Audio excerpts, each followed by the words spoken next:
Ассалаумағалейкум, сіздермен бүгін түрік елінің таңғы асы менімен жасайтын боламыз. Алдағы уақытта басқа елдердің осындай керемет рецепттерін бөлісіп отырамын. Менің каналыма жазылуды ұмытпаңыз.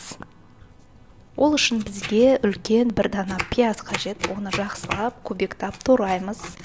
2 түрік қызыл бұрышы, 1 дана помидор және де 2 жұмыртқа қажет.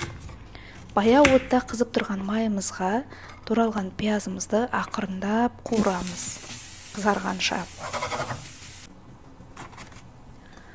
Және де түрік болгарымызды кубик етіп тураймыз, майда-майда етіп. Помидорымызды да барлығын майда етіп турап аламыз.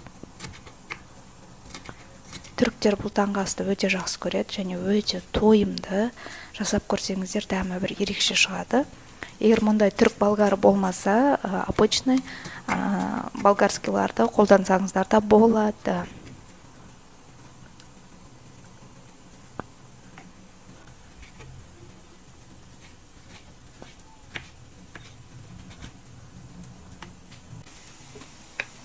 Қуырып алған пиязымыздың үстіне туралған болгарскийімізді, қызанағымызды саламыз. Баяу отта 5 минут бетін жауып бұқтырып пісіреміз.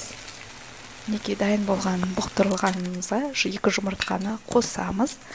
Баяу отта ғана пісіреміз бұны. Дәміне қарай тұз, бұрыш, кинза, укроп қосасыздар. Және де 5 минут бетін жауып бұқтырасыздар. Неге біздің меніменіміз дайын, ас болсын.